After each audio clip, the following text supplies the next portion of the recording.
საინფორმაციო სამსახური პირდაპირ ეთერში ბრუნდება ახალ ამბებს ამ საათზე ნინო ვარდოსანიძე გაგაცნობთ. საპარლამენტო უმრავლესობა საკონსტიტუციო ცვლილებებთან დაკავშირებით სარეიტინგო კენჭისყრას არ თანხმდება. უმრავლესობის წევრები აცხადებენ, რომ ამის საჭიროებას ვერ ხედავენ.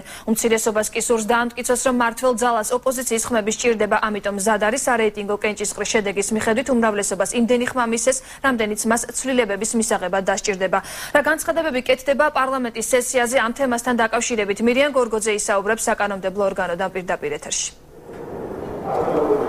საპარლამენტო უმრავლესობამ და უმცირესობამ დღევანდელ პლენარულ სესიაზე საკონსტიტუციო ცვლილებებთან დაკავშირებით საკუთარი განცხადებები გააკეთეს და ამით საკუთარი პოზიციებიც გამოხატეს. დღეს არის ოთხშაბათი და ტრადიციულად დეპუტატები საკითხების განხილვამდე ყოველ ოთხშაბათს სხდომაზე განცხადებებს აკეთებენ. საპარლამენტო უმცირესობის წარმომადგენლება დღევანდელ სესიაზე კიდევ ერთხელ მკვეთრად და მკაფიოდ დააფიქსირებს საკუთარი პოზიცია, რაც უკვე წუხელ გვიან ღამით გაჟღერდა მათ მიერ. მათ განაცხადეს, რომ ისინი მხარს დაუჭერენ საკონსტიტუციო ცვლილებებს, მხოლოდ ერთი პირობით უნდა ჩატარდეს რეიტინგი, უნდა ჩატარდეს სარეიტინგო კენჭისყრა. პრინციპში საპარლამენტო უმცირესობის წევრობა დააფიქსირეს მოსაზრება იმის შესახებ, რომ თავიდანვე, როდესაც მოხდა ამ საკითხის ინიცირება პარლამენტში, ისინი იყვნენ განწყობილი, რომ კონსტრუქციულად ჩართულიყვნენ ამ პროცესში და დიალოგში, ასევე მათ უნდათ, რომ საკონსტიტუციო ცვლილებების სახალხო განხილვები დემოკრატიულ ჭრილში გაახილულიყო, თუმცა როგორც უმცირესობის წევრები აცხადებენ, ქართული ოცნების მონაწილეობით ეს პროცესი ასე ვთქვათ,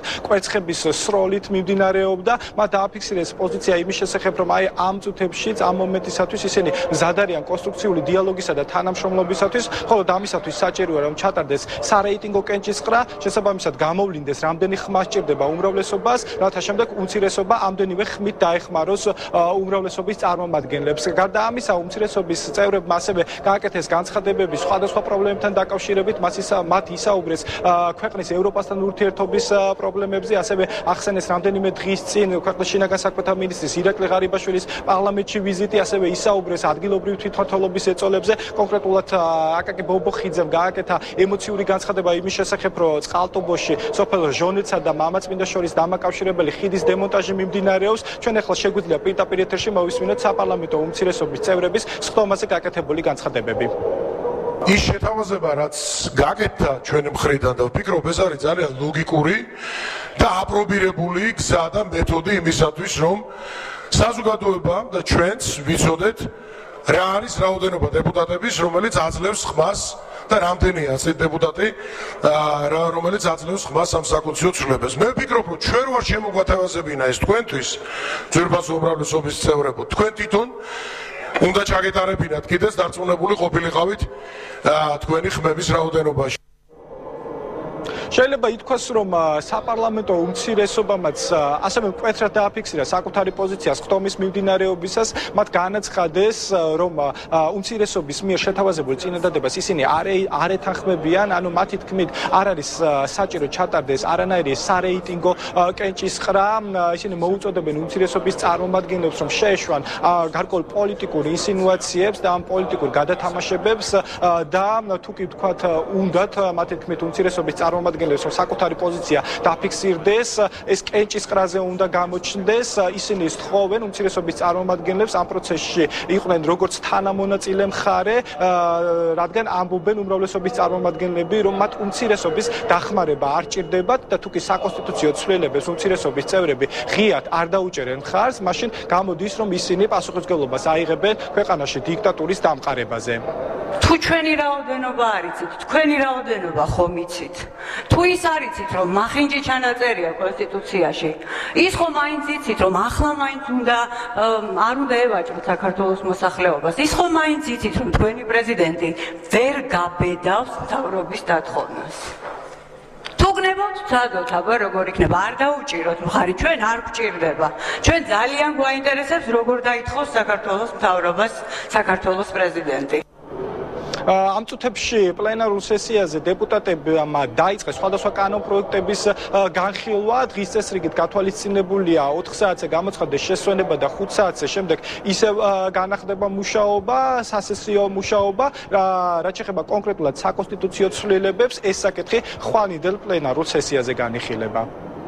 პარლამენტიდან მირიან გორგოძე საუბრობდა, საკონსტიტუციო ცვლილებები ნაციონალური მოძრაობის მხარდაჭერის გარეშე ვერ გავა, განაცხადა პარლამენტის თავმჯდომარემ, რომელმაც განმარტა, რომ ელემენტარული არითმეტიკიდანაც ჩანს, რომ უმრავლესობას საჭირო ხმების რაოდენობა არ აქვს. მისივე განმარტებით, უმრავლესობა უმცირესობისგან ხმებს არ ითხოვს, არამედ საკონსტიტუციო ცვლილებების მიღებაში თანამონაწილეობას თავაზობს. დავით უსუფაშვილმა იმედი გამოთქვა, რომ პარლამენტის წევრები ხვალ სწორ გადაწყვეტილებას მიიღებენ და ცვლილებებს მხარს დაუჭერენ. დავით უსუფაშვილს უმცირესობის ლიდერმა დავით ბაქრაძემ უპასუხა. დღევანდელი მდგომარეობით საქართველოს პარლამენტში არის 147 წევრი. საკონსტიტუციო ცვლილების მიღებას სჭირდება მინიმუმ 100 ხმა. უმცირესობის რიგებში დღევანდელი მდგომარეობით ირიცხება 53 პარლამენტის წევრი. შესაბამისად, საკითხი იმის შესახებ, რა შემთხვევაში იქნება მიღებული კონსტიტუციური ცვლილებები, განმარტავ, კონსტიტუციური ცვლილებები ეს და ნებისმიერი სხვა მიღებული იქნება მხოლოდ იმ შემთხვევაში, თუ მას მხარს დაუჭერენ ნაციონალურ მოძრაობაში დღევანდელი მდგომარეობით რიცხული პარლამენტის წევრები. მე მივესალმები თქვენი განცხადების ტონალობას და შინაარსს ისევე ვმეორებ და იმედი მაქვს, რომ ამ ტონალობიდან და შინაარსიდან გამომდინარე ჩვენ შევძლებთ ხვალ საბოლოო წერტილი გაუსვათ ამ საკითხს და საბოლოო წერტილის დასმა ჩვენი შეფასებით არის ძალიან მარტივი. ეს არის სარეიტინგო კენჭისყრა, რომელიც ამ ყველაფერს ერთხელ და სამუდამოდ დაუსვამს წერტილს. ეს არ არის, მე მინდა ღიად განვაცხადო, ეს არ არის არც ძალის დემონსტრირება, არც რაღაცა კაპრიზი ჩვენი მხრიდან. ეს არის კონკრეტული გზა, რომლითაც ერთხელ და სამუდამოდ წერტილი დაისმევა ამ თემას, სწორედ იმ განწყობის შესაბამისად, რაც თქვენ ახლა ბრძანეთ თქვენს განცხადებაში.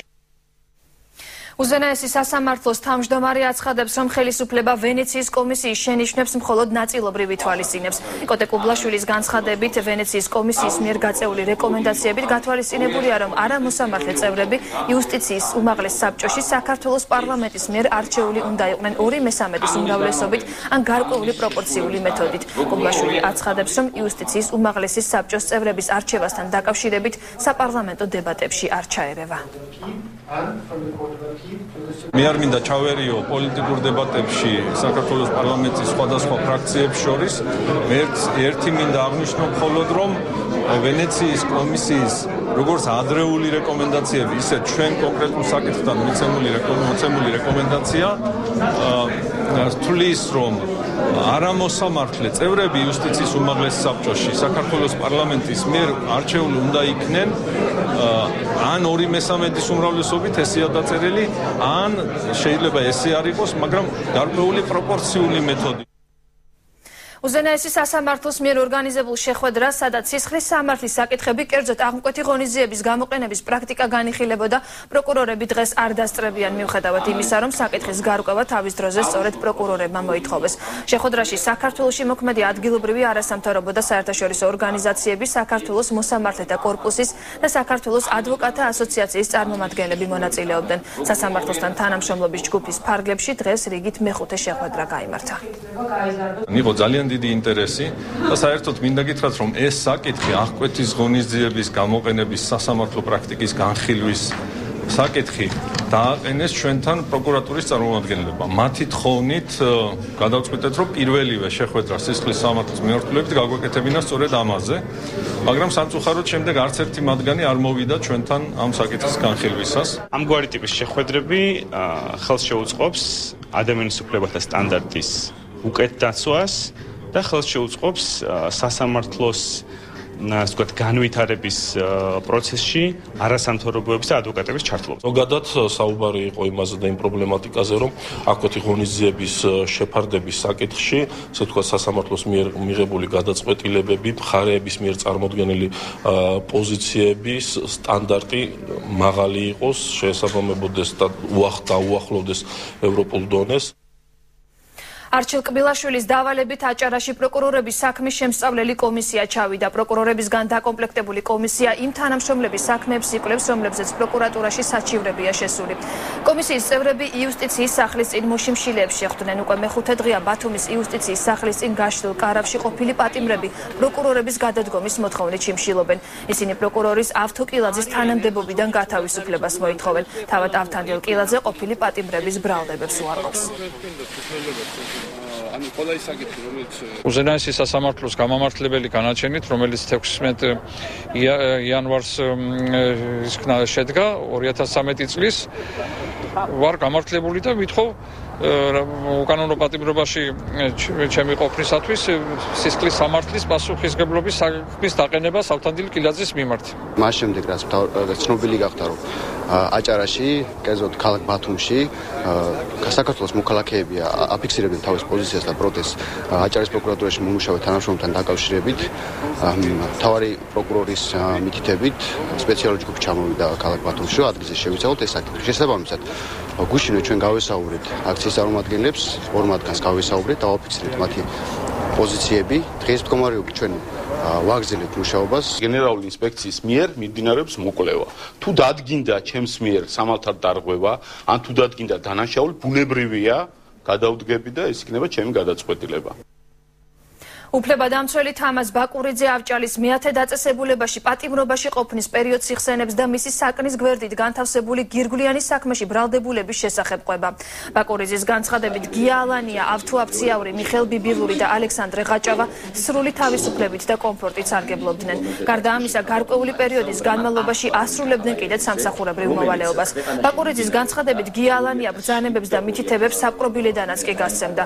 ის ამბობს, რომ საქმის სწორად შესწავლის შემთხვევაში გამოძიება ზურაბ ჟვანიას და ბადრი პატარკაციშვილის გარდაცვალების დეტალებსაც დაადგენს. უფლებადამცველის განცხადებით საკანში გია ალანიასთან სტუმრად მყოფი მაღალჩინოსნები ჟვანიასა და პატარკაციშვილზე საუბრობდნენ. თამაზ ბაკურიძე მზად არის დეტალური ინფორმაცია გამოძიებას მიაწოდოს. რომელზედაც გუშინ ქალბატონმა ისაუბრა, მზად ვარ პროკურატურას მივაწოდო ინფორმაცია, რომელიც კავშირშია ამ ადამიანების დანაშაულებრივ ქმედებებთან ციხეში ყოფნის დროსაც კი.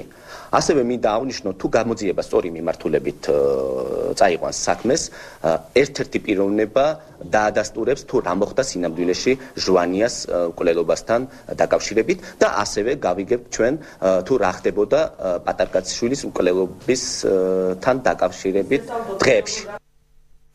თურქი ბიზნესმენი, რომელიც ფოთის პორტში გადამზიდავ კომპანიას ფლობს ფინანსურ დარღვევებზე საუბრობს. ომერ სარის განცხადებით მის კუთვნილ კომპანიაში, კომპანია სონატა ალიანს ჯორჯია წილის მფლობელი მისთვის გაუგებარი გზით გახდა. ბიზნესმენი პარტნიორ კომპანიას თანხის გაფლანგვაში ადანაშაულებს და საქმის გამოძიების მოთხოვნით პროკურატურას მიმართავს. ომარ სარი დახმარებას საქართველოსა და თურქეთის ხელისუფლებას თხოვს.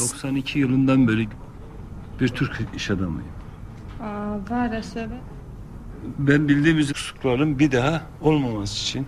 ჩემი უმთავრესი მოთხოვნაა კომპანია სონატა ალიანს ჯორჯიამ დამებრუნოს სტარტმეული წილები და ასევე ის თანხა, რომელიც მისმა დირექტორმა გაურკვეველ ანგარიშებზე გადარიცხა. მე ვარ უცხოელი ბიზნესმენი და მინდა ჩემი ბიზნესი საქართველოში ვაწარმოო. ამიტომ ვითხოვ გამოძიებული იქნას აღნიშნული საქმე.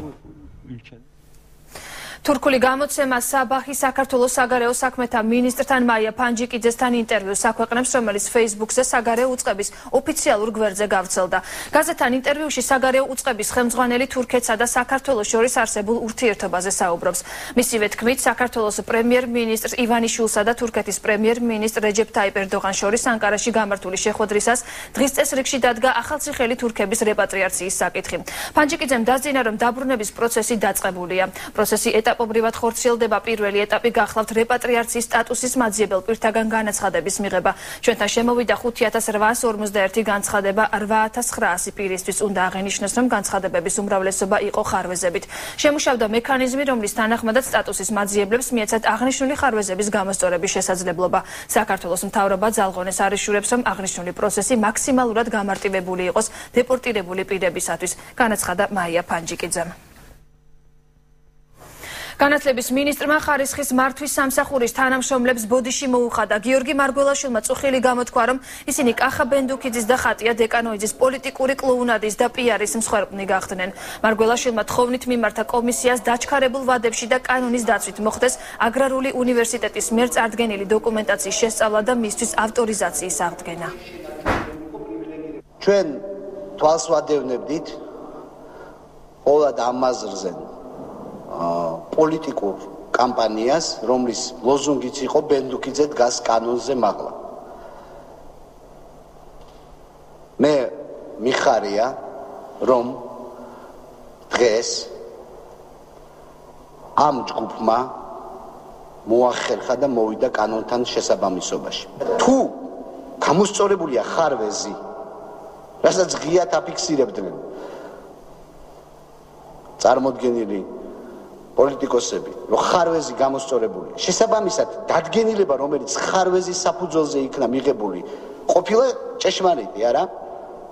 დადგენილებამ სწორედ ამ ხარვეზების საფუძველზე გააუქმა ავტორიზაცია. ახლა ხარვეზი გამოსწორდა და მე სწორედ ამიტომ მოუწოდებ ჩემ კოლეგებს ხარისხის მართვაში, რაც შეიძლება სწრაფად, რომ მეტი კითხვა არ დარჩეს. არავის, რომ რამე პოლიტიკური დევნა ხო არ ხორციელდება და მე მეტი აღარ გამართონ ეს ისტერიული დუგები იმასთან დაკავშირებით, რომ მათ უფლება აქვთ დაარღვიონ საქართველოს კანონმდებლობა. რადგან ეს გამოსწორებულია, მე ამიტომ ვთხოვ ჩემ კოლეგებს, რომ რაც შეიძლება კანონის ფარგლებში სწრაფად განახორციელონ შესაბამისი პროცედურები. დამოუკიდებელ სტუდენტთა ასოციაციის წევრები აგრარული უნივერსიტეტის და საქართველოს ტექნიკური უნივერსიტეტის რექტორების მხრიდან საბოტაჟის მცდელობის ფაქტებზე საუბრობენ. დღევანდელ ბრიფინგზე ასოციაციის ერთ-ერთმა წევრმა განაცხადა, რომ რექტორი ლაშა გოცირიძე სტუდენტებზე ზეწოლას ახდენდა, რომ ისინი აქციებზე გასულიყვნენ. წინააღმდეგ შემთხვევაში კი ისინი უნივერსიტეტიდან გაირიცხებოდნენ. რაც შეეხება ტექნიკური უნივერსიტეტის რექტორს არჩილ ფრანგიშვილს, ასოციაციის ერთ-ერთი წევრის განცხადებით, ფრანგიშვილი ბლოკავს მის პროექტებს იმ იმედით, რომ შემდეგ სტუდენტები აქციებს მოაწყობენ და ამ ყველაფერს პოლიტიკური სახე მიეცემა. ასოციაციის წევრები მოუწოდებენ მინისტრს ყურადღება მიაქციოს რექტორების საქმიანობას. მოგეხსენებათ, რომ თავი დირიჟორი გახდათ ბატონი ბენდუკიძე, რომელიც ახორციელებს იმ სტუდენტებზე მანიპულირებას, რომელიც მის უნივერსიტეტში სწავლობენ. რაც შეეხება ტექნიკურ უნივერსიტეტს, პირადად ჩვენი ორგანიზაციის წევრებზე კიდე ხდება ზეწოლა. თავდაცვის სამინისტროში 11 ვაკანტურ თანამდებობაზე კონკურსი გამოცხადდა, მათ შორის იურიდიული, შესყიდვების და ფინანსური დეპარტამენტების ხელმძღვანელების თანამდებობებზე. კონკურსში მონაწილეობის მიღება საქართველოს ყველა ქმედუნარიან მოქალაქეს შეუძლია, რომელსაც სათანადო ცოდნა და გამოცდილება აქვს. მიაღწია 21 წლის ასაკს და ფლობს საქართველოს სახელმწიფო ენას. როგორც მინისტრის მოადგილემ განაცხადა, კანდიდატი საკონკურსო მოთხოვნებს უნდა აკმაყოფილებდეს. კონკურსში მონაწილეობისათვის განაცხადი მხოლოდ ერთ ვაკანსიაზე და მხოლოდ ელექტრონული ფორმით საჯარო სამსახურის ბიუროს მიერ ადმინისტრირებულ ვებგვერდზე HR.gov.gz-ზე უნდა წარადგინოს. კონკურსი ორ ეტაპად ჩატარდება, ეს იქნება ტესტირება და გასაუბრება. ეს პროცესი სამინისტროში მე შემიძლია ვთქვა, რომ უკვე გვაქვს გაუმჯობესება. თავდაცვის სამინისტრო აცხადებს ღია კონკურსს 11 ვაკანტური თანამდებობის შესავსებად. დეტალური ინფორმაცია მოთხოვნების შესახებ შეგიძლიათ ნახოთ როგორც სამინისტროს ვებგვერდზე, ასევე საჯარო სამსახურის ბიუროს ვებგვერდზე და jobs.gz-ზე. კონკურსი იქნება რამდენიმე ეტაპიანი. თავდაპირველად ჩვენ მიღებულ საბუთებს დავახარისხებთ, რომ დავწმუნდეთ, რომ კანდიდატები აკმაყოფილებენ საკვალიფიკაციო მოთხოვნებს. ამის შემდეგ მათ ჩაუტარდება სპეციალური ტესტირება. ტესტირების პროცესს თავიდან ბოლომდე გაუძღვება გამოცდების ეროვნული ცენტრი და სწორედ აქ ჩატარდება ტესტირება.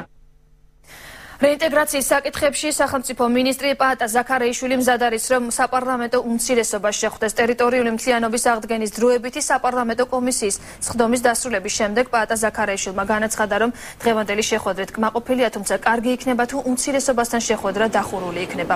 მინისტრმა აქვე განმარტა ოკუპირებული ტერიტორიების შესახებ კანონში ცვლილებების განხილვის გადადების მიზეზიც. მინისტრმა დღევანდელ შეხვედრაზე სამცხე-ჯავახეთში არსებულ ვითარებაზე და ოკუპირებული ტერიტორიების აღიარების უკან აღების პერსპექტივებზე ისაუბრა.